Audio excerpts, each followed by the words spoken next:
बिस्मिल्लाहिर्रहमानिर्रहीम, अस्सलाम वालेकुम। मैं हूं डॉक्टर फिज़ा। आप देख रहे हैं मेरा यूट्यूब चैनल। अगर आपने चैनल को सब्सक्राइब नहीं किया अभी सब्सक्राइब करें, बेल आइकन को क्लिक करें ताकि आपका मेरा राब्ता जुड़ा रहे इस यूट्यूब चैनल के ज़रिए। अच्छा, इस टाइम पे जो सिचुएशन है वो इस तरह की हो गई कि हम कुछ दिन से देख रहे थे कि जो पीटीआई की गवर्नमेंट है, पीटीआई से जितने भी वफाकी वुज़रा थे, जितने भी पीटीआई के रहनुमा टीवी पर आपको नज़र आते थे, टॉक शो में नज़र आते थे, किसी में या फिर कहीं खिताब करते हुए नज़र आते थे, प्रेस कॉन्फ्रेंस करते हुए नज़र आते थे, तो उनकी बॉडी लैंग्वेज में आपको कॉन्फिडेंस नज़र आता था, उनकी बातों में आपको एक एतमाद नज़र आता था, कॉन्फिडेंस नज़र आता था। मैं शिबली फराज साहब को सुन रही थी और ये फवाद चौधरी साहब, हमाद अजहर साहब और असद उमर साहब ने जो वफाकी वुज़रा ने एक प्रेस कॉन्फ्रेंस की, मैं उनकी प्रेस कॉन्फ्रेंस सुन रही थी। अच्छा, अक्सर ये होता है कि हमारे सामने जब टीवी चैनल्स चल रहे होते हैं तो उनकी आवाज़ बंद होती है, लेकिन हम अक्सर देख रहे होते हैं, टिकर्स देख रहे होते हैं, फिर हमें जो इंटरेस्टिंग लगता है तो हम उस चैनल की आवाज़ खोल के सुनना शुरू कर देते हैं। तो मेरे सामने कुछ चैनल्स चल रहे थे और मैंने देखा तो मैं सिर्फ इनकी तब एक्सप्रेशन देख रही थी, और जब मैंने एक्सप्रेशन देखे तो मुझे बड़े बुझे बुझे नजर आए, मुझे वो कॉन्फिडेंस उनके चेहरे पर नजर नहीं आ रहा था, असद उमर साहब के, हमाद अजहर साहब के और फवाद चौधरी साहब के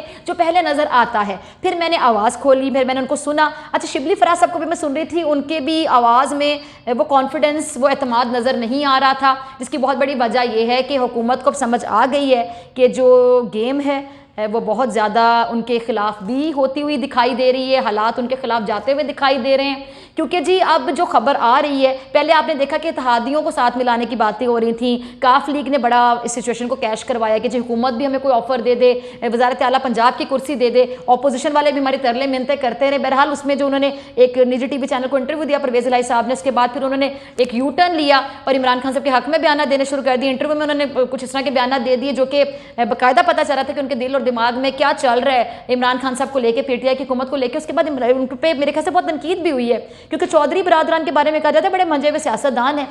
लेकिन बहरहाल उनकी इस हरकत की वजह से कुछ लोगों के दिल बड़े ख़राब हुए, कुछ लोग बड़े उनसे दिल बर्दाश्ता हुए जो लोग उनकी इज्जत करते थे। अच्छा जी, अब ये जो खबर आ रही है कि सिंध हाउस इस्लामाबाद में जी कहा जा रहा है कि 24 के करीब MNAs मौजूद हैं, पीटीआई के अपने लोग हैं जो किसी बात पर नाराज़ हैं, नाला हैं, जिनके गिले शिकवे हैं, जिनके खिलाफात हैं, वो जी कहा जा रहा है कि सिंध हाउस इस्लामाबाद में इस टाइम पर मौजूद हैं। और आपने देखा होगा कि ये हुकूमत की तरफ से खबरें आ रही हैं, ज़राए, एक होता है खबर ज़राए से आ रही है, अब तो अलग टीवी पर बैठ के बातें हो रही हैं, बताया जा रहा है कि जी ये हो रहा है, ये क्यों हो रहा है। अब ये जो लोग इनके सिंध हाउस इस्लामाबाद में जी, उनमें से कुछ लोग तो मंजर आम पर भी आ चुके हैं, और पहले खबरें थी जी इमरान खान साहब को सबके नाम भी पता हैं, सबका पता भी चल चुका है कि कौन है जो हमारे खिलाफ हैं, कौन है जो उनके साथ मिलना चाहते हैं। अब कुछ लोग सामने आ गए हैं, वो कह रहे हैं जी हाँ हमें इशूज़ हैं और हम यहाँ बैठे हुए हैं। अच्छा, उनका मौक़िफ़ भी सामने आ रहा है कि जी वहाँ पे हम पार्लियामेंट लॉजेस में खुद को अनसेफ महसूस कर रहे हैं, सिक्योर फील नहीं कर रहे हैं, तो हम यहाँ पे बैठे हुए हैं, हमारी तहफ़्फ़ुज़ की गारंटी लें, हम वहाँ चले जाते हैं। तो इसका मतलब है कि इस टाइम पर जो एक ज़मीर बराए फ़रोग़ की बातें की जा रही हैं, मतलब हुकूमत की जानिब से इल्ज़ाम लगाया जा रहा है, बहरहाल बातों सबूत पर ख़त्म होती है, लेकिन इल्ज़ाम ये लगाया जा रहा है कि जी करोड़ों में ज़मीर बिक रहे हैं, और 18-18 करोड़, 19-19 करोड़, 20-20 करोड़ भी रेट लग रहे हैं लोगों के ज़मीर ख़रीदने के लिए। यानी एक एक वोट के लिए जो नंबर गेम तहरीक अदम एतमाद के लिए पूरी करनी है, तो वो जो एक एक वोट है उसके लिए करोड़ों में लोगों के ज़मीर ख़रीदे जा रहे हैं। इस तरह के इल्ज़ामात लगाए जा रहे हैं हुकूमत की जानिब से। बहरहाल बात वहीं पर ख़त्म होती है कि इल्ज़ामात कोई भी लगा दे, हुकूमत वाले अपोजिशन पर लगा दें, अपोजिशन वाले हुकूमत पर लगा दें, लेकिन बहरहाल एंड में बात ख़त्म होती है सबूत पर कि आप सबूत क्या है आपके पास, आप कैसे साबित कर सकते बात। अगर आप साबित नहीं कर सकते तो फिर वो इल्ज़ाम ही रहता है, उसकी कोई इतनी वक़्त, इतनी अहमियत नहीं रहती है। अच्छा, जब खबर जरा सुन लीजिएगा, राजा रियाज साहब कह रहे हैं अलअरान के जी हमारे साथ पीटीआई के 12 नहीं बल्कि 24 MNAs हैं। आपको याद होगा परवेज़ इलाही साहब ने 12 का फिगर बताया था जी, 12 हैं, तो उन्होंने कहा चौधरी परवेज़ इलाही साहब की जो इन्फॉर्मेशन है वो सही नहीं है, उनकी मालूमात दुरुस्त नहीं है। मंजर उनको बताना चाह रहे हैं 12 नहीं, हमारे पास 24 MNAs ऐसे हैं जो हैं, और इसके अलावा 24 हैं जो उनके साथ हैं, यानी अपोजिशन के साथ है, और उसके साथ साथ वो कह रहे हैं कि ऐसे मजीद भी हैं जो कि आना चाहते हैं 24 के अलावा, लेकिन मसला ये आ रहा है कि PMLN जो है ना, मुस्लिम लीग नून, वो उन्हें एडजस्ट नहीं कर पा रही। ज़रा गौर कीजिएगा कि नून लीग उनको एडजस्ट नहीं कर पा रही है, और वो कह रहे हैं जी हमने अपने ज़मीर के मुताबिक फ़ैसला किया है, ज़मीर के मुताबिक वोट देंगे, खान साहब से इख्तिलाफ है इसलिए हमने ज़मीर के मुताबिक फ़ैसला किया। खान साहब अगर गारंटी थे ज़मीर के मुताबिक फ़ैसला करने वालों पर पुलिस हमला नहीं होगा तो हम पार्लियामेंट लॉजेस मुंतकिल हो जाएंगे। यानी अब लोग खुलकर सामने आ गए हैं। इसके अलावा जी नवाब शेर वसीर जी, उन्होंने कहा है कि पार्लियामेंट लॉजेस के वाक़े की वजह से हम सिंध हाउस मुंतकिल हुए, यानी अपने आप को वो सिक्योर फील नहीं करे, अनसेफ फील करें। वोट डालने के लिए फवाद चौधरी को जब भी डाल के जाएंगे, हमें फवाद चौधरी से पूछने की ज़रूरत नहीं है, वो हमारे बरखुरदार हैं। अच्छा जी, मतलब इतनी खुल के बातें हो रही हैं और नवाब शेर साहब ये भी कह रहे हैं कि जी ये बड़के हैं, वो हमें गधे, घोड़े, खच्चर अगर कहें तो भलाई की क्या तवक्को हम करेंगे, सियासतदान को ऐसी ज़बान इस्तेमाल नहीं करनी चाहिए। अच्छा, ये अब खुलकर लोग सामने आ गए हैं और ये जो नूर आलम खान साहब है वो भी मंजर आम पर आ चुके हैं। आपने ये वीडियोस भी अब देख ली होंगी, मतलब बड़े कॉन्फिडेंस से सब कह रहे हैं हाँ कि अगर हम साथ नहीं हैं हुकूमत के, हमारी मर्जी, कोई हमें रोक कर दिखाए। अच्छा, अब ये जो सिचुएशन हो रही है, पहले इत्तेहादियों के पीछे पीछे फिर रहे थे अपोजिशन वाले, जिससे मुलाकातें हुई। अब देखें ना, शहबाज शरीफ साहब जो कि जिनको ताज़ियत तक कबूल नहीं थी चौधरी बरादरान की, वो उनके घर अगर चल के चले गए, खुद चले गए इतने सालों के बाद, तो इससे बड़ी क्या बात है। उसका मतलब है तब उनको बहुत ज़्यादा ज़रूरत थी काफ लीग की चौधरी बरादरान की कि हमारे साथ मिल जाएँ, और उन्होंने भी बड़ा कैश करवाया सिचुएशन को चौधरी बरादरान ने। बहरहाल मैंने भी गाज़ में भी बात की कि चौधरी बरादरान ने जो किया इस सिचुएशन को कैश करवाने की कोशिश की, तो उनके बाद उन्होंने अपना जो इमेज ख़राब किया वो भी आपके सामने है। लेकिन अब अगर 24 MNAs हुकूमत से ही नाराज़ जो हैं, नाला जो हैं, जो इमरान खान से बहुत ज़्यादा गिले शिकवे, जो उनके दिल में रंजिशें हैं इमरान खान साहब को लेके, या जो कुछ भी उनके दिल में चल रहा था, अगर वो वाकई इनके साथ हैं अपोजिशन के साथ, तो सिंध और इस्लामाबाद में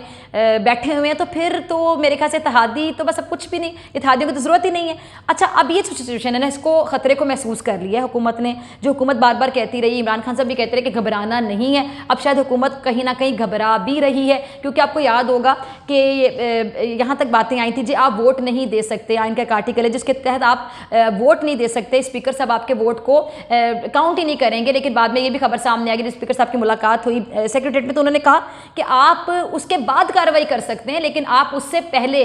वोट से पहले किसी को मना नहीं कर सकते, आपको इख्तियार नहीं है। आप वोट अगर डल जाएगा, पड़ जाएगा, उसके बाद आप जो भी कार्रवाई कर सकें आइन के तहत, कानून के तहत आपको इजाज़त है, लेकिन अगर वोट चला गया फिर तो उसके बाद क्या कार्रवाई। अब ये जो लोग हैं, मैं रमेश कुमार साहब का भी एक बात सुन रही थी कि रमेश कुमार साहब जो कि रुकन कौमी असम्बली है, उन्होंने दावा ये किया है कि जी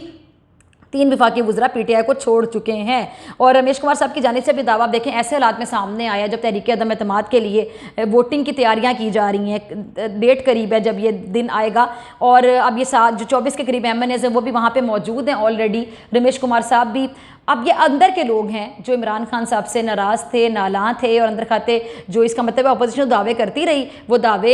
सही साबित हो गए कि हुकूमत के अंदर के लोग इनके साथ थे, जो अब साथ जाके मिल चुके हैं। अच्छा, वैसे में शेख रशीद साहब जो है गवर्नर राज सिंध में लगाने की ऑप्शन दे रहे हैं, मशवरा दे रहे हैं कि जी सिंध में गवर्नर राज लगा दिया जाए। यहाँ से मुझे शेख साहब की बुखलाहट का अंदाज़ा हो रहा है कि देखिए बुखलाहट है किसी न किसी हद तक। क्यों? क्योंकि आप गवर्नर राज, आपको पता है गवर्नर राज ऐसे तो नहीं लग जाता। आइन में अगर गवर्नर राज की लगाने की इजाज़त है तो उसके लिए बाकायदा हालात होते हैं। मैं आपको सानल साहब से समझाना चाहूँगी कि अगर गवर्नर राज आप लगाते हैं और वहाँ पे जहाँ पे पीपल्स पार्टी की हुकूमत है, सिंध हुकूमत है, वहाँ पर अगर आप गवर्नर राज लगाते हैं तो उसके लिए बाकायदा वो हालात होंगे। अगर वो हालात होंगे, उनकी संगीनी को देखते हुए, उनकी सेंसिटिविटी को देखते हुए,